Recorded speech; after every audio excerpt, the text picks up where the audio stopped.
folks, good to be back. In case the break has been so long you've forgotten me, it's your top 5 host Andre Harrison here, and to make up for my absence, I thought I'd take on the big one. The biggest and most argued F1 subject of them all. Just who is the greatest F1 driver of all time? Senna? Prost? Schumacher?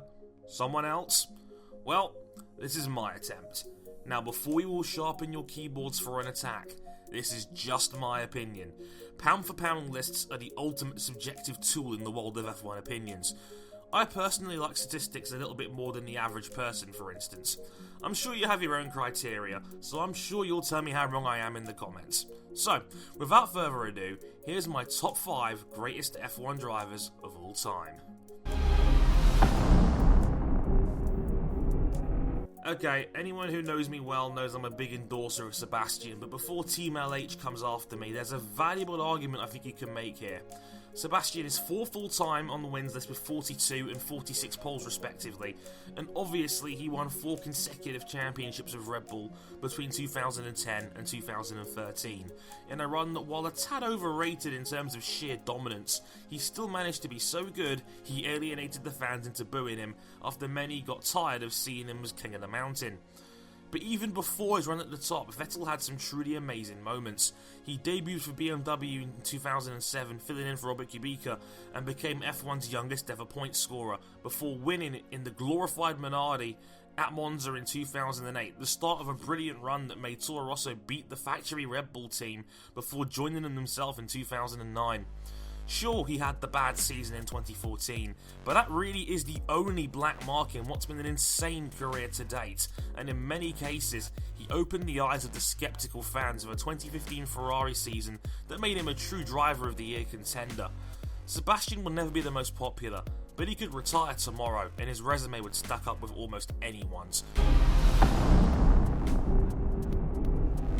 Number 4, Ayrton Senna. Oh good god, what have I done? I've only gone and put Senna below Alain Prost. Crap. Okay, again, hear me out on this one. Make no mistake, Senna is undisputedly a brilliant driver. Arguably the fastest raw talent in F1 history, with 65 pole positions and some incredible speed in the wet too.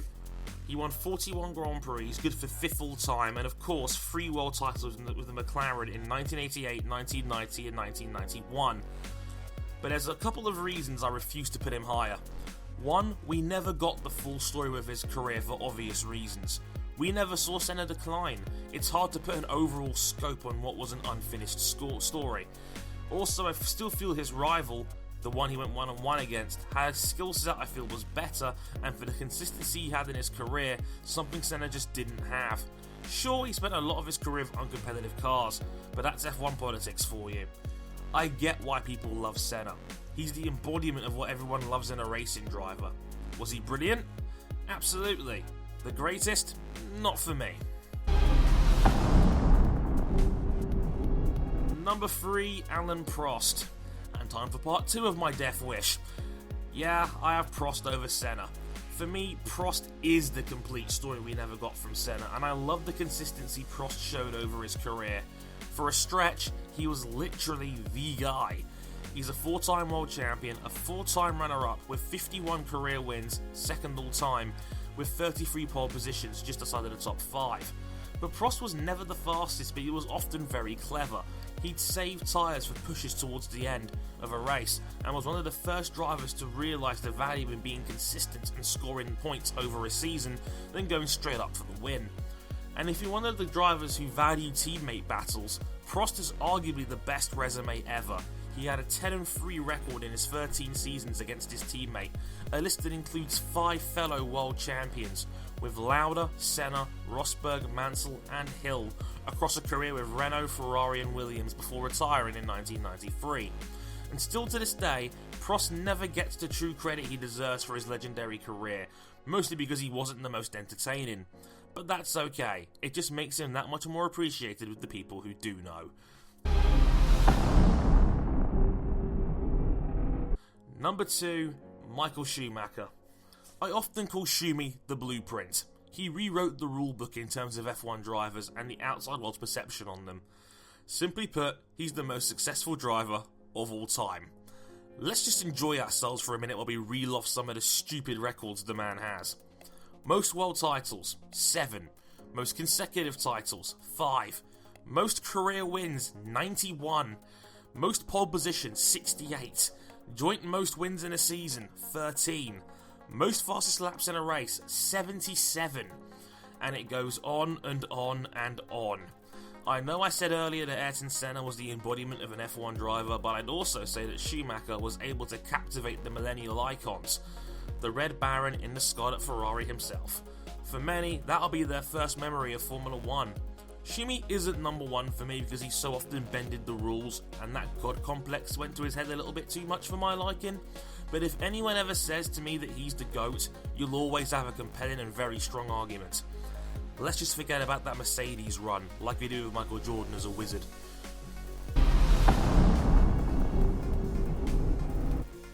And my number 1, and in my opinion the greatest F1 driver of all time, Juan Manuel Fangio. The hipster pick is in.